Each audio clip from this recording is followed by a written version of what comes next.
Now, shares of Facebook also moving lower today. They're down 5.6%. The social media giant announced new election policies as it looks to tackle misinformation on its platform, including banning new political ads in the week leading up to the election and flagging premature victory posts. Joining us now in a first on CNBC interview, Sir Nick Clegg, Facebook's Vice President of Global Affairs and Communications. Sir Nick, very good afternoon to you. Thanks so much for joining us. It's all good to be on your show. I wonder what you would say today to the critics that have looked at this fresh announcement and said that it perhaps doesn't achieve a great deal, that provided an ad is still uploaded at least 7 days before the election, then it will still be seen for that final week of the campaign regardless. Well, I think the proof will be in the eating of the pudding. I'm sure people will immediately pronounce on these announcements and say they either go too far or they don't go far enough. But I hope people will now,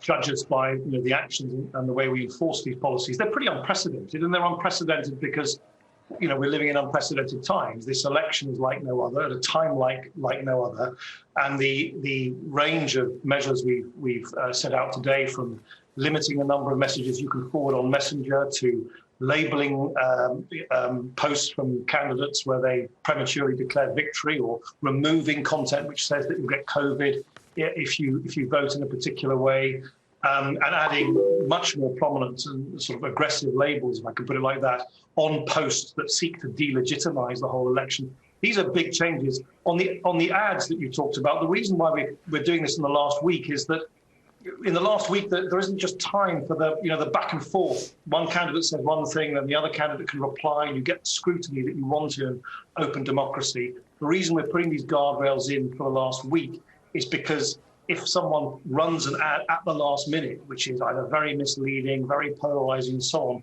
their opponents and the media, you and the media, don't have time to really scrutinize and answer back. And that's why we've confined these guardrails, important though they are, to the last week of the campaign. Though, as Wilfred said, it's pretty easy to find some loopholes here. And the fact that you're not doing widespread fact-checking on political ads does raise the question about whether this is just a PR stunt. No, it's not a PR stunt. It's real. It means that no one can run new political ads for the last crucial 7 days in a campaign. That is not a PR stunt. That is a very real constraint on what political ads can be run and what political ads you will see on your newsfeed. Look, almost no one, I don't think any major Silicon Valley company fact checks what politicians say about each other, because what politicians say about themselves about each other is always full of exaggeration, caricature, hand-picked selective facts and so on. And the idea that a private company sitting in Silicon Valley should be the sort of sole arbiter of when caricature and exaggeration becomes something which is simply not true is something that no one has tried, because it's almost impossible, I suspect, to do it. What we are, however, ensuring is a huge level of transparency. All these ads go into an ads library, which is far more transparent than political ads that are run on television or radio or in the printed press, where you can see who's paid for a political ad, who's targeted, when they're running it, all the different variants of the political ads. So we believe that mixture of extreme transparency with this hard limit that new ads cannot be produced for a week up till election day, hopefully will mean that the ads do what they're supposed to, which is allow politicians to communicate to voters, get the voters to vote in the first place, but avoid an ad being run at the very last minute in a way that sort of hijacks the final stages of the campaign. I think the bigger issue here, what I struggle with, and I think a lot of people do question, is that this isn't necessarily an ad problem. The misinformation tackling that you guys have been trying to do, it still seems pretty widespread, whether it's factual misinformation about the coronavirus and health and vaccines, whether it's white supremacy pages, whether it's militia pages with calls to arms. These are still posts by your users that are flagged many times too late, and that still get passed around to millions, if not billions, of people. And it just feels like your policies are very piecemeal and very reactionary to this whole issue of misinformation. Well, I don't think they're quite as piecemeal or as sort of small scale as you seem to imply. I mean, we've taken, since we announced a couple of weeks ago the measures we're taking against QAnon and other sort of militia groups, we've taken thousands of pages down. We've removed around 200, or I think over 200 white supremacist groups over the last period of time.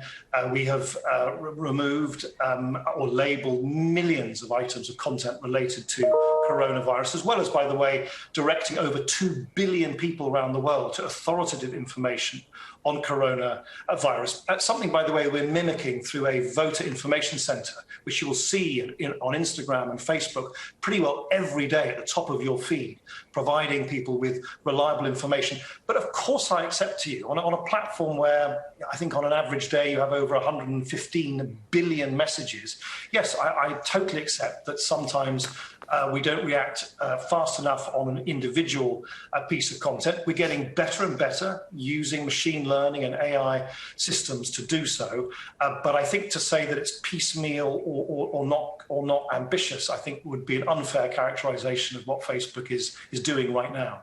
So, Nick, I wanted to pivot, if I may, to more broadly the impact that Facebook has on polarization in society. On the 24th of September last year, you gave a speech to the Atlantic Festival in D.C., and in it you said, while newspapers and TV journalists, quote, analyze, ridicule, rebut and amplify the statements made by politicians, end quote, quote, at Facebook, our role is to make sure there's a level playing field, not to be a political participant ourselves. I get, obviously, that you personally are no longer a political participant, but aren't Facebook's algorithms that push more Republican content to people that support Republicans and like that footage, and more Democrat contents to people that like Democrat footage, precisely that? Aren't they showing that Facebook is a participant, that it does amplify views? Well, the evidence is actually a lot more ambivalent than that. So, there's plenty of evidence that in countries where there's been an explosive growth in the internet and social media, polarization has actually gone down or remained stable. There doesn't appear to be a causal link if you look at the use of social media around the world between the use of social media and polarization. And also, I accept this might sound counterintuitive to some people, but actually it makes some sense. If you consider that the vast majority of content that you get on your social media feed is content that you are either interested in or, crucially, that you share with family and friends. Who you are friends with on social media is the biggest signal that is used to determine how, I don't know, the pictures of your siblings' daughter's birthday is the thing that you first see on your feed.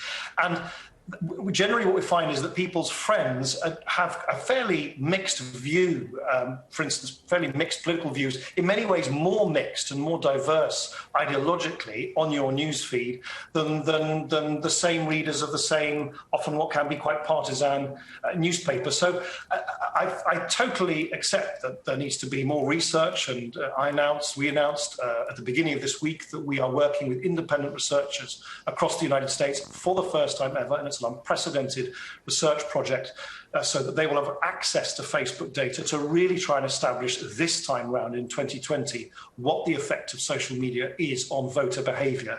But the research and the evidence, such as it is, doesn't suggest that there is an automatic link between the use of social media and polarisation. Well, maybe it doesn't suggest it automatically. You cited that some countries that are just growing into their internet use, it might not show that. But I mean, clearly America is very developed in that sense. Are you saying that you accept that if it were the case that your algorithms did in any way push partisan political content onto people who have shown a fondness of that political content in the past, that would be wrong? Are you accepting that?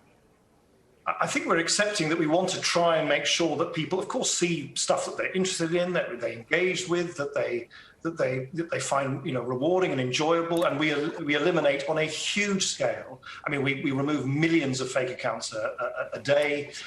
We remove or label or deprecate on people's feed any post that contravenes our so-called community standards. That are the rules against everything from incitement to violence to intellectual property fraud.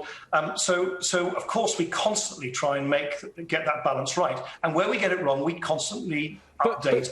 But so, Nick, yes. with all due respect, Nick, I get shown endless videos of Arsenal players scoring goals because I always watch them. You're saying where we acknowledge that we might be getting it wrong, we immediately address it. I don't think you've addressed ever the fact that people get shown lots and lots of videos and contents of stuff they've shown a tendency to watch. And when we're approaching an election, that tends to be a lot of political content. And you've made a speech to say you don't take a position and that that's the right action. Surely you must acknowledge that that's not what's going on at the moment on Facebook. Well, firstly, I get a lot of videos on Fulham goals for perhaps the same. There aren't many Fulham goals, are there? Just be promoted to the Premier League, but I draw a distinction between making sure that people see things that clearly, in your case, you want to.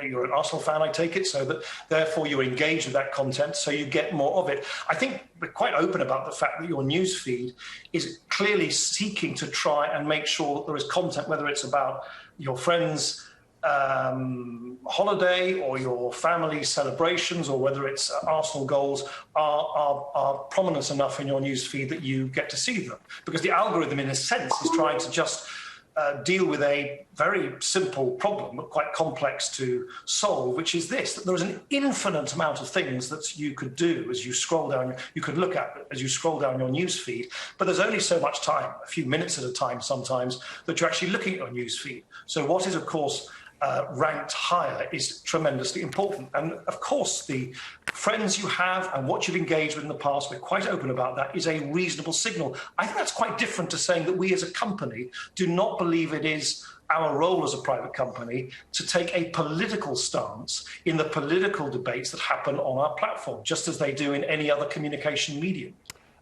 My final question, Sir Nick, and we all know that there are not clear rules and regulations for you to operate in, and that in the vacuum you have to operate. It's an impossible job to please everyone. And we also accept that, as you just said, the company does not want to take a specific political position and believe that you're not doing that. That said, from a PR perspective, given the role and title you have, are you the right person to be heading up the department that makes the decisions when we're going into an election you described at the top of this interview like no other?